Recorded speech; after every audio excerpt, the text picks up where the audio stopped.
नमस्कार, मैं हूं गौतम और आप देख रहे हैं पेन एंड पॉलिटिक्स। आज 6 जुलाई यानी महान शिक्षाविद, राजनेता और भारतीय जनसंघ के संस्थापक डॉक्टर श्यामा प्रसाद मुखर्जी जी की 125वीं जन्म जयंती है। उन्हें कश्मीर के पूर्णकीकरण और एक देश में 2 विधान के विरोध के लिए विशेष रूप से याद किया जाता है।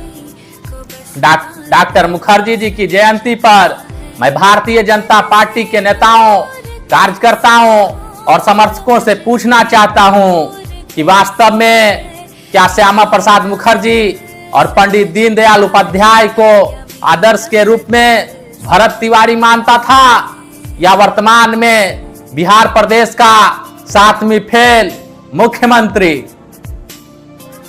राष्ट्रवादी विचारक, सांस्कृतिक राष्ट्रभक्त, एकात्म मानववाद के प्रबल समर्थक और उस जीवन को जीने वाले को गोली मार दी गई, और जो इन सब से कोसों दूर और विपरीत है, जो धरती के सारे दुष्कर्म और कुकर्म किए हुए है, उसे सीएम की कुर्सी क्यों?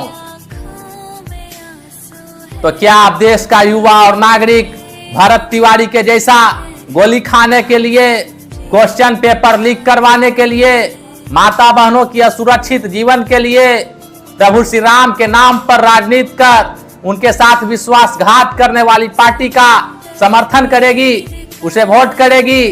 जब तक इन नीतियों और कार्यों में सुधार न हो, तब तक कभी भी नहीं।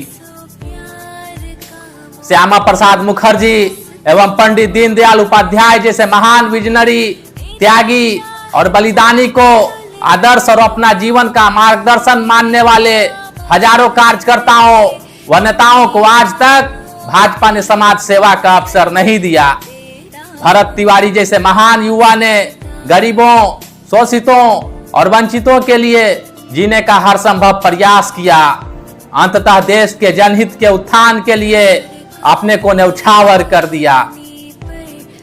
दुख की बात तो यह है कि जिसने भरत तिवारी की हत्या करवाई, वह श्यामा प्रसाद मुखर्जी व पंडित दीनदयाल उपाध्याय द्वारा बनाई गई पार्टी में ही 2017-18 से काम कर रहा है, और राज्य का मुखिया जैसे अहम और सबसे महत्वपूर्ण पद पर उसे आसीन किया गया है।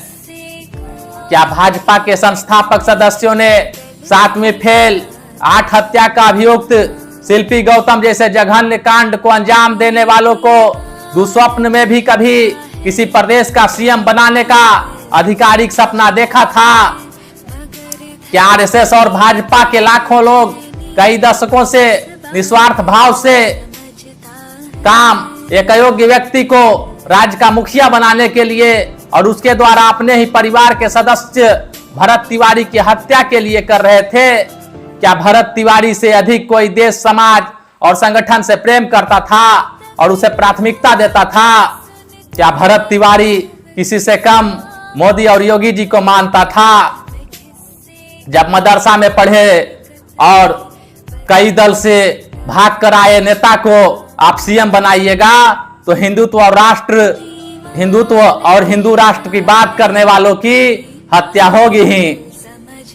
मैं भारतीय जनता पार्टी के नेताओं, कार्यकर्ताओं व समर्थकों से पूछना चाहता हूं कि दशकों से सत्ता में रहने के बाद भी क्या कश्मीरी पंडितों को उनका उजड़ा हुआ आशियाना मिला? नहीं मिला। क्या उनका खोया हुआ सम्मान, सुरक्षा और अपनी जन्मभूमि की मांग क्या न्याय संगत और आवश्यक नहीं है? क्या आप लोगों ने कभी डॉक्टर मुखर्जी के जन्म जयंती या पुण्यतिथि पर कभी कश्मीरी पंडितों को उन्हें घाटी में उनके पैतृक स्थानों पर सुरक्षित और गरिमापूर्ण पुनर्वास के लिए आवाज उठाई? नहीं ना।